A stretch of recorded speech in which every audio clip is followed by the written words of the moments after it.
नमस्कार मित्रांनो, ठरलं तर मग या मालिकेच्या आजच्या भागामध्ये मी तुम्हा सर्वांचे अगदी मनपूर्वक स्वागत करते. आजच्या भागामध्ये आपल्याला पाहायला मिळतं खचून गेलेल्या रविराज सरांना आता सायली स्वतःच्या हातानेच मायेचा घास भरवत असते आणि हे सर्वजण पाहत असतात. रविराज सरांचे डोळे पाणावतात, ते सायलीकडे पाहत असतात. तर पूर्णाजी म्हणतात, बघितलंत ना रविराज, देव एका हाताने घेतो पण दुसऱ्या हाताने भरभरून देत असतो. एक लक्षात ठेवा रविराज, तन्वी कशी का वागेना परंतु सायली तुमच्यावर असणारं प्रेम कधीच कमी होऊ देणार नाही. तिचं तुमच्यावर खूप प्रेम आहे आणि ती तुम्हाला कधीही एकटं सोडणार नाही. तर आता कल्पनाताई म्हणतात, खरं आहे भाऊजी, सायली तुम्हाला कधीच अंतर देणार नाही, ती तुम्हाला कधीच एकटं पडू देणार नाही. रविराज सर सायलीच्या गालावर हात ठेवत सायलीला म्हणतात की हो, अगदी खरं आहे सायली, तूच आहेस माझी लेक. म्हणतात ना, सगळीच नाती ही रक्ताची नसतात, ही नातीसुद्धा खूप महत्त्वाची असतात आणि त्यातीलच तुझं आणि माझं असणारं बाप लेकीचं नातं ते नेहमीच जपण्याचा मी नक्कीच प्रयत्न करेल. सायली, खरंच अगदी मनापासून सांगतोय, तू माझी लेकच आहेस. आता सायली रविराज सरांना म्हणते, हो ना, मग मला एक शब्द द्याल, कधीही खचून जाणार नाहीत, द्याल ना मला वचन? रविराज सर सायलीचा हात हातात घेतात आणि म्हणतात, दिलं वचन, मी खचून जाणार नाही. मला माहीत आहे गेली 22 वर्ष मी असाच खचून गेलो होतो, तडफडत होतो, परंतु माझ्या घरात जन्माला आलेल्या त्या राक्षसाला आता मला तडफडताना पाहायचं आहे. मी 22 वर्ष तडफडलो ना, मग आता पुढची 22 वर्ष तो कसा तडफडेल यासाठीच मी नक्की प्रयत्न करेन, नाही खचून जाणार, नको काळजी करूस. असं म्हणत शेवटी सायलीने आता संपूर्ण घराला आधार दिलेला असतो. या सगळ्यातून सगळ्यांना बाहेर काढण्याचा प्रयत्न केलेला असतो. आता सायली आणि अर्जुन त्यांच्या रूममध्ये निघून जातात. तर सायली म्हणू लागते, मला तर सुमन काकूंची काळजी वाटत आहे. इतकं सगळं घडल्यानंतर त्यांना या सगळ्याचा किती त्रास होत असेल. त्या अजूनही घाबरले आहेत. नागराज काकांचा खरा चेहरा समोर आल्यानंतर त्यांनी आतापर्यंत नाटक केलं, परंतु आतापर्यंत त्यांना किती त्रास सहन करावा लागला असेल याचा विचारही करवत नाहीये. तर अर्जुन म्हणतो, मी त्या व्हिडिओमध्ये नागराज काकाचा जो चेहरा पाहिला आहे, त्याचा चेहरा पाहिल्यानंतर मला असंच वाटत आहे की मी एका अट्टल गुन्हेगाराकडे पाहत आहे आणि त्याचा हा चेहरा, त्याचं हे रूप त्या व्हिडिओच्या माध्यमातूनच आपल्याला पाहायला मिळालं. त्याचं खरं रूप सुमन काकूंमुळेच सगळ्यांसमोर आलं आहे. तर आता या सगळ्याचा अर्जुनला धक्का बसलेला असतो. सायली अर्जुनला म्हणते, जर तुम्हाला एवढा धक्का बसला आहे तर रविराज काकांचं काय झालं असेल? त्यांची ती अवस्था मला खरंच पाहावत नव्हती. आता अर्जुन अभिमानानेच सायलीकडे पाहतो. तर सायली अर्जुनला विचारते, काय हो, काय झालंय?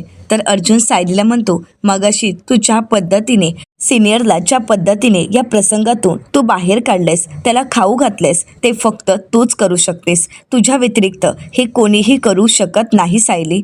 मला खरंच तुझा अभिमान वाटतोय. अर्जुन सायलीला प्रश्न करत म्हणतो, पण मला एक कळत नाही, तुला समोरच्यांच्या मनातील भावना कशा काय कळतात ग? तर सायली म्हणते, त्यासाठी प्रत्येकाच्या मनापर्यंत पोहोचावं लागतं आणि मी सुद्धा तेच करते. मी तुम्हाला म्हणाले ना की माझ्या खऱ्या आईवडिलांना मी कधी पाहिलं नाही, पण ते जर असते तर नक्कीच रविराज काका आणि प्रतिमा आत्यांसारखेच असते. मी ज्या वेळी या दोघांकडे पाहते ना, त्यावेळी मला असं वाटतं की माझे आईवडीलच समोर आहेत. मग जर माझे आईवडील असते तर मी त्यांच्याशी ज्या पद्धतीने वागले असते त्याच पद्धतीने मी रविराज काका आणि प्रतिमा आत्यांशी वागते, एवढंच, बाकी काहीच नाही.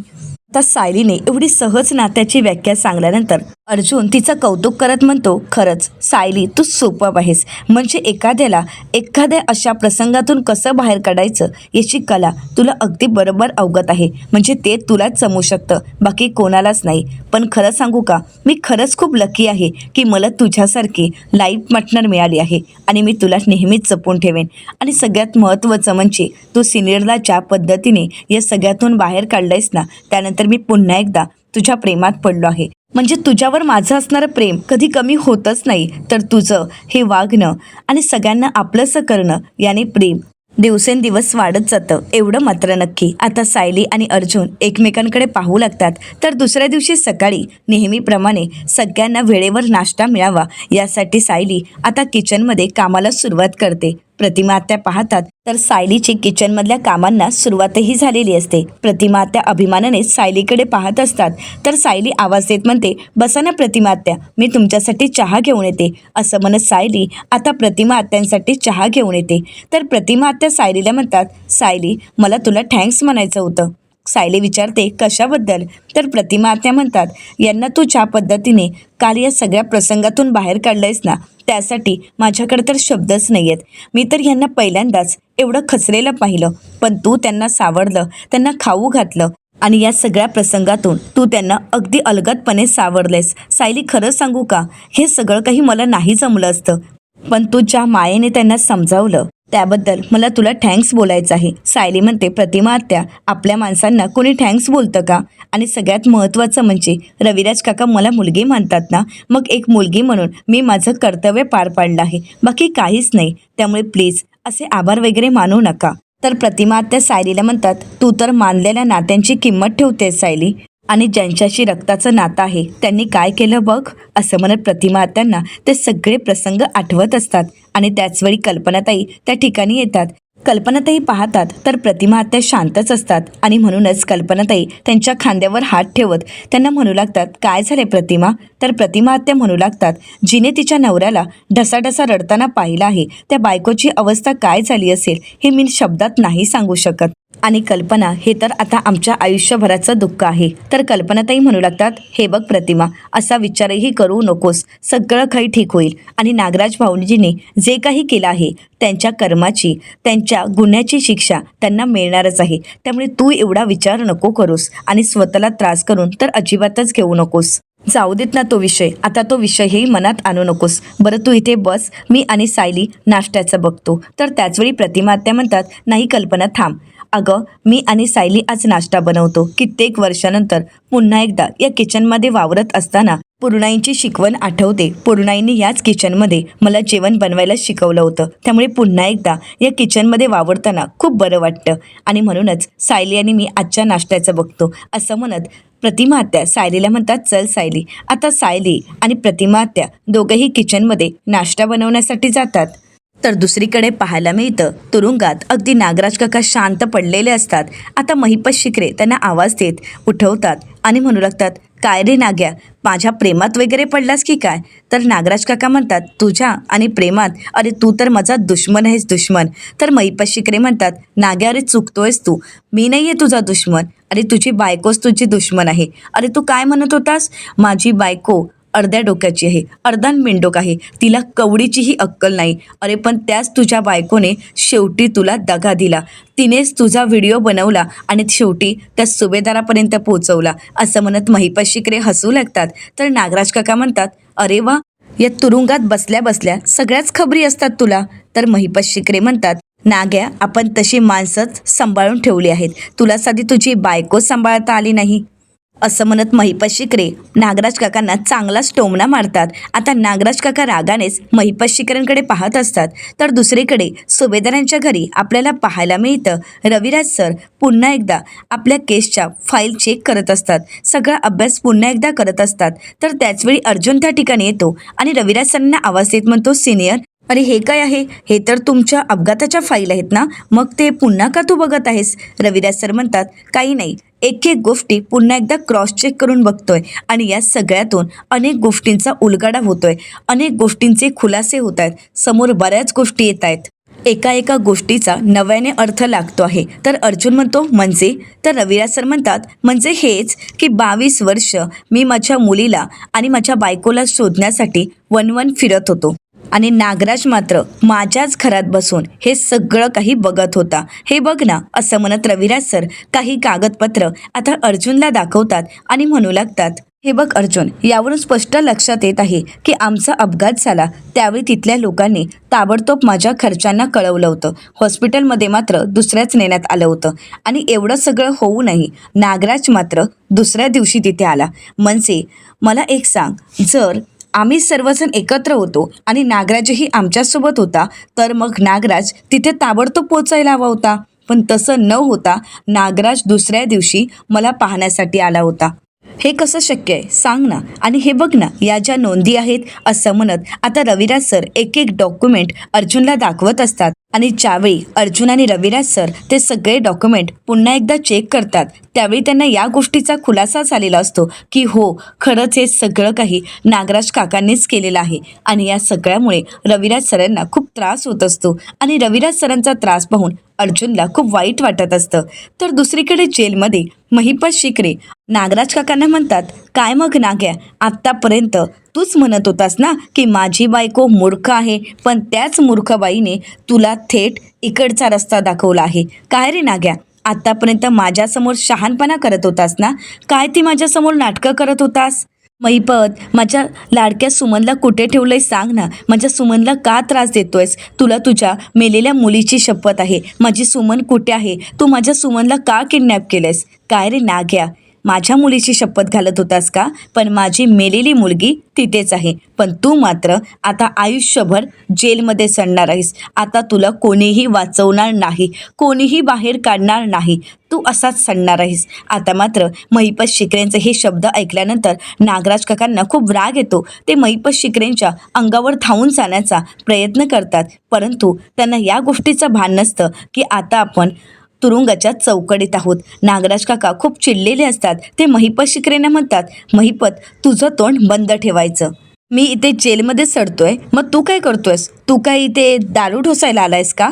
तर महिपत शिकरे म्हणतात, तेही करणार, कारण माझी नियत साफ आहे. मी माझ्या काही भावाच्या जीवावर उठलो नव्हतो. तर नागराज काका म्हणतात, हे सगळं काही मी एकट्याने केलं नव्हतं, या सगळ्यामध्ये तुझीही मला साथ होती, तू सुद्धा सामील होतास. तर महिपत शिकरे म्हणतात, ते तर सगळ्यांनाच माहीत आहे. नागराज काका म्हणतात, मग जे माहीत नाही ते तोंड उघडून सांगू का सगळ्यांना? बोलू का मी? तुला काय वाटलंय महिपत शिकरे, मी इथे जेलमध्ये आहे म्हणजे मी शांत बसणार आहे का? अरे मी इथे जेलमध्ये असलो ना तरी सुद्धा मी तोंड उघडू शकतो. संदीप अपार्टमेंट, गार्डन समोर. पत्ता कोणाचा आहे सांगू का? आता मात्र महिपत शिकरे शांतच होतात, कारण नागराज काकांनी आता जो पत्ता बोलून दाखवलेला असतो तो साक्षीच्या घराचा असतो, आणि म्हणूनच आता महिपत शिकरे काहीच बोलत नाहीत. आता महिपत शिकरे शांत आहेच, आणि याचाच फायदा घेत नागराज काका म्हणू लागतात, सांग, कोणाला सांगू? त्या किल्लेदारला सांगू की अर्जुनला सांगू, की एक काम करतो ना, त्यापेक्षा इन्स्पेक्टर सावंतलाच सांगतो? आता मात्र महिपत शिकरे काहीच बोलत नाहीत. नागराज काकांना सर्व सत्य माहीत असल्यामुळे आपल्या साक्षीच्या जीवाला धोका आहे हे महिपत शिकरेंना चांगलंच माहीत असतं. तर दुसरीकडे पाहायला मिळतं की आता रविराज सर ज्यावेळी सर्व डॉक्युमेंट चेक करतात त्यावेळी त्यांचा राग अनावर होतो. ते सगळे कागद ते तिथेच टाकतात आणि या सगळ्या गोष्टीचा विचार करू लागतात. अर्जुन त्यांना सावरतो आणि म्हणू लागतो, सिनियर, जेवढा तू पुन्हा पुन्हा या सगळ्या गोष्टींचा अभ्यास करशील, जेवढ्या या गोष्टी पडताळून पाहशील, तेवढाच तुला त्रासही होईल. त्यामुळे तू या सगळ्याचा विचार नको करूस. रविराज सर म्हणतात, अर्जुन, माझ्या डोक्यात एकच विचार चालू आहे की हे सगळं काही घडत असताना सुद्धा नागराजने किती थंड डोक्याने आम्हाला संपवण्याचा प्रयत्न केला होता आणि संपवण्याचा प्लॅन आखला होता. अर्जुन रविराज सरांकडे पाहताच रविराज सर म्हणतात की एक भाऊ म्हणून नाही तर एक वकील म्हणून या सगळ्याकडे मला त्या दृष्टिकोनाने पाहावं लागतंय आणि त्या दृष्टिकोनाने विचार करावा लागतोय. आणि त्याचवेळी त्या ठिकाणी सायली आलेली असते. सायली येताच अर्जुन सायलीकडे पाहतो. आता सायली अर्जुनला खुणावूनच विचारते की काय झालं आहे. अर्जुनला काय सांगावं काहीच कळत नाही. तर सायली आता रविराज सरांना म्हणते, रविराज काका, तुम्ही या सगळ्याचा त्रास करून घेणार नाही असं तुम्ही मला वचन दिलंय, आठवतंय ना तुम्हाला? मग तुम्ही पुन्हा स्वतःला त्रास करून का घेत आहात? या सगळ्यामुळे तुम्ही स्वतःला त्रास करून घेऊ नका. रविराज सर सायलीला म्हणतात, सायली बाळा, काळजी करू नकोस. मी तुला दिलेलं वचन माझ्या लक्षात आहे आणि मी माझं वचन अगदी व्यवस्थित निभावणार आहे. मी माझं वचन पाळणार आहे, त्यामुळे तू अजिबातच काळजी करू नकोस. आता रविराज सरांचं हे बोलणं ऐकल्यानंतर सायलीला खूप बरं वाटतं. आता सायली दोघांसाठीही कॉफी घेऊन आलेली असते. अर्जुन सिनियरच्या हातात कॉफी देतो आणि आपल्यालाही कॉफी घेतो आणि म्हणू लागतो, आज नागराज काकांना कोर्टात उभं केलं जाणार आहे. FIR आणि चार्जशीट अगोदरच आपण कोर्टात दाखल केली आहे आणि आज नागराज काकाला कोणीही वाचवू शकणार नाही. आता कोणी कितीही काही केलं तरी नागराज काकाला जेल ही होणारच. आता हे सगळं काही बोलणं इकडे प्रियानेही ऐकलेलं असतं.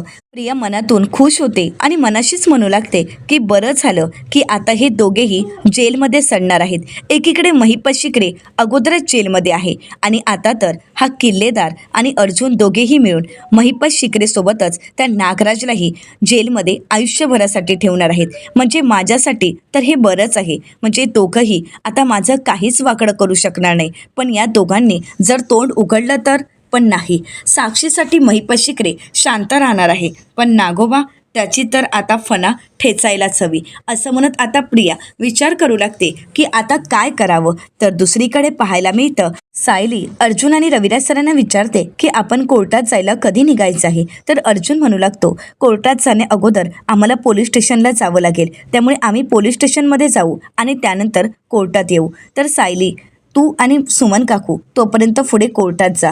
तर सायली अर्जुनला म्हणते पण आज सुमन काकूंना साक्ष द्यावी लागेल का. तर अर्जुन म्हणतो की हो, कारण सुमन काकू या सगळ्यात महत्त्वाचे आणि मुख्य साक्षीदार आहेत, त्यामुळे कदाचित आज त्यांची साक्ष महत्त्वाची ठरणार आहे, त्यामुळे सुमन काकूंना साक्ष द्यावी लागेलच. तर सायली म्हणते सुमन काकूने साधा नागराज काकांचा विचार केला तरी त्या खचून जातात आणि कोर्टात त्यांना नागराज काकांबद्दलच बोलायचं आहे. मग नागराज काकांबद्दल बोलत असताना ते आत्मविश्वासाने बोलतील का.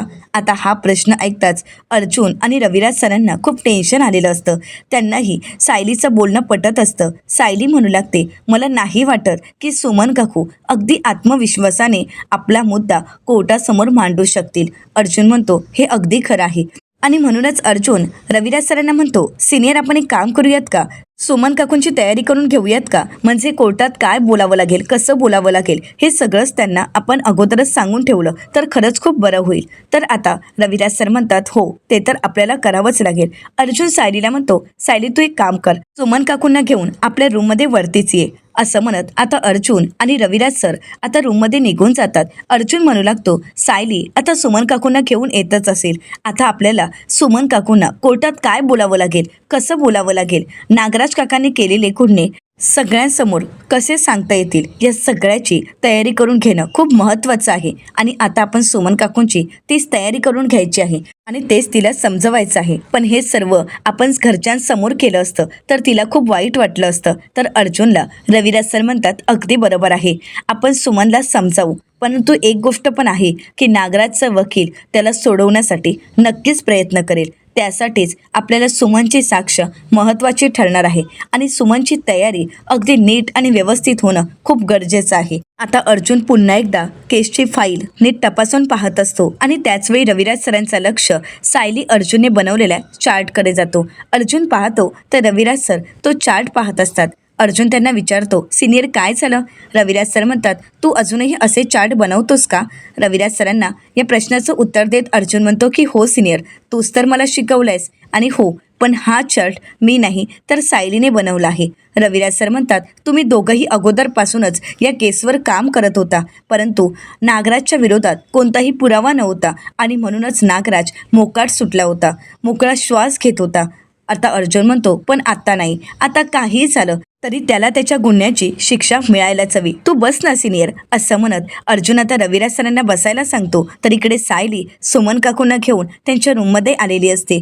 सुमन काकू सायलीला प्रश्न करत म्हणतात सायली तू मला वर का घेऊन आली आहेस. तर सायली म्हणते सुमन काकू आता आपल्याला कोर्टात जायचं आहे आणि कोर्टात तुम्हाला साक्ष द्यावी लागेल. आत्तापर्यंत नागराज काकांचे सगळ्या गुन्ह्यांचे पुरावे तुम्ही शोधलेत आणि आमच्यापर्यंत पोहोचवलेत, परंतु आता कोर्टात तुम्हाला प्रत्यक्ष साक्ष द्यावी लागणार आहे. नागराज काकांना जर त्यांच्या गुन्ह्याची शिक्षा मिळायला हवी तर तुमची साक्ष महत्त्वाची ठरणार आहे. तर रविराज सर म्हणतात हे बघ सुमन, आज कोर्टामध्ये नागराजचा वकील तुला उलटसुलट प्रश्न करेल, उलटसुलट काही ना काही विचारण्याचा प्रयत्न करेल, तरीसुद्धा तुला घाबरून जायचं नाही आहे, डगमगायचं नाही आहे, तर तुला बिनधास्तपणे या सगळ्या प्रश्नाची उत्तरं देता आली पाहिजेत. तर अर्जुन सुमन काकूंना म्हणतो आणि सुमन काकू आम्ही सर्वच जण तिथे असणारच आहोत, परंतु नागराज काकांच्या वकिलाला तुला फेस करायचं आहे, तुला त्यांच्या प्रश्नाची उत्तरं द्यायची आहेत, त्यामुळे तू स्ट्रॉंग असणं खूप गरजेचं आहे. आता सुमन काकू या सगळ्या गोष्टींचा विचार करू लागतात. त्यांना दडपण आलेलं असतं. तर सायली त्यांना आधार देत म्हणते आणि ताण आलाच तर माझ्याकडे बघा, मोठा श्वास घ्या आणि पुन्हा एकदा तुमची साक्ष द्यायला सुरुवात करा. असं म्हणत सायली, अर्जुन, रविराज सर सर्वांनीच सुमन काकूंची अगदी छान तयारी करून घेतलेली असते आणि त्यांचा आत्मविश्वास वाढवण्याचा प्रयत्न केलेला असतो. रविराज सर म्हणतात हे बघ सुमन, अजिबात काळजी करू नकोस, आम्ही सर्वजण तिथे असणारच आहोत, परंतु तू साक्ष देत असताना जे काही घडलंय ते सगळं काही सांग, कुठलाही मुद्दा आपल्या हातून सुटायला नको. सुमन काकू म्हणतात की हो. तर आता अर्जुन म्हणतो बरं सुमन काकू तू रेडी आहेस, आपण सुरुवात करायची का. तर सुमन काकू होकार देतात आणि ठरल्याप्रमाणे अर्जुन आणि रविराज सर या दोघांनीही सुमन काकूंची तयारी करून घ्यायला सुरुवात केलेली असते. आता अर्जुन नागराज काकांचा वकील म्हणूनच आता सुमन काकूंच्या समोर उभा राहतो आणि म्हणू लागतो, मिस सुमन किल्लेदार, नक्की त्या दिवशी काय घडलं होतं? आता सुमन काकू घाबरतच घडलेला सर्व प्रसंग सांगत म्हणतात, त्या दिवशी हे आमच्या रूममध्ये आले आणि मला जवळ घेण्याचा प्रयत्न केला आणि त्यांनी जवळ घेत मला या सगळ्या सत्याचा उलगडा केला. ते म्हणालेत की हो, हे सगळं काही मीच केलं आहे, पण तू कोणाला काही जाऊन सांगू शकत नाहीस कारण तुझ्याकडे तसा पुरावा नाही. तर अर्जुन सुमन काकूंना उलट प्रश्न करत म्हणतो, हे सगळं काही कुठे घडलं होतं? वेळ काय होती? तर सुमन काकू अर्जुनच्या प्रश्नाचं उत्तर देत म्हणतात, हे सगळं काही अंदाजे 6 वाजता घडलं असेल. तर आता अर्जुन उलट प्रश्न विचारत म्हणतो, पण मी तुम्हाला अंदाजे विचारलंच नाही, नेमकी वेळ काय होती हे तुम्हाला सांगावं लागेल. आता सुमन काकू त्यांचं स्टेटमेंट द्यायला सुरुवात करतात. अर्जुन उलटसुलट त्यांना प्रश्न करत सगळ्या गोष्टी त्यांना विचारत असतो आणि सुमन काकूसुद्धा त्या सगळ्या प्रश्नांची उत्तरं देत असतात. आता हे सर्व झाल्यानंतर अर्जुन सुमन काकूंच्या हातामध्ये एक लेटर देतो आणि म्हणू लागतो, सुमन काकू आता हे वाचून घे, कारण हेच आहे तू दिलेलं पोलिसांसमोरचं स्टेटमेंट आणि तुला आता तसं स्टेटमेंट पुन्हा एकदा कोर्टात द्यावं लागेल. त्यामुळे हे संपूर्ण स्टेटमेंट तू वाचून घे, कारण ते स्टेटमेंट तुला न चुकता न कुठल्याही गोष्टीची चूक होता तुला कोर्टात ही साक्ष द्यावी लागणार आहे. परंतु हे सांगत असताना या सगळ्यामध्ये कोणतीही गोष्ट पुढे मागे व्हायला नको आणि म्हणूनच पोलिसांना दिलेलं स्टेटमेंट आणि कोर्टासमोर दिलेलं स्टेटमेंट हे सारखंच असायला हवं आणि कोणतंही उत्तर अंदाजे देऊ नकोस. जे काही बोलायचं आहे ते ठामपणे बोलायचं आहे. त्यामुळे आता हे सगळं वाचून घे. आता सुमन काकू वाचून घेतात. अर्जुन विचारतो, रेडी? तर सुमन काकू होकार देतात. अर्जुन सुमन काकूंना विचारतो की परत सुरुवात करूयात का? तर सुमन काकू होकार देताच अर्जुन त्यांना प्रश्न करत म्हणतो, मिस सुमन किल्लेदार, मला एक सांगा, हे ज्यावेळी सगळं काही घडलं त्यावेळी तुम्ही कुठे होता? म्हणजे नागराज किल्लेदार यांनी त्यांच्या गुन्ह्याची कबुली दिली त्यावेळी तुम्ही कुठे होता? तर आता सुमन काकू अर्जुनच्या प्रश्नाचं उत्तर देत म्हणते, त्यावेळी आम्ही आमच्या बेडरूममध्ये होतो. तर रविराज सर दुसरा प्रश्न करत म्हणतात, तुम्हाला कोणती तरी औषधं सुरू आहेत आणि ती औषधं कोणती होती? तर सुमन काकू रविराज सरांच्या प्रश्नाचं उत्तर देत म्हणतात, त्या विटॅमिनच्या गोळ्या होत्या आणि मला काहीही झालेलं नाही. तर अर्जुन उलट प्रश्न करत म्हणतो, याचा अर्थ तुम्ही माझ्या क्लायंटला फसवलं आहे. तुम्हाला काहीही झालेलं नसताना तुम्ही माझ्या क्लायंटसमोर नाटक केलं, हो ना? आता सुमन काकू नकार देतात. तर पुन्हा अर्जुनचा प्रश्न झाल्यानंतर रविराज सर त्यांचा प्रश्न सुमन काकूंसमोर मांडतात. असं करत अर्जुन रविराज सर आता सुमन काकूंना उलटसुलट प्रश्न विचारत त्यांना या सगळ्यातून उत्तर काय द्यायचं, कशी तयारी करायची याची सगळी काही उजळणी घेत असतात. आता अर्जुन आणि रविराज सर यांची उलट तपासणी चालू असताना सुमन काकूंना धाप लागते.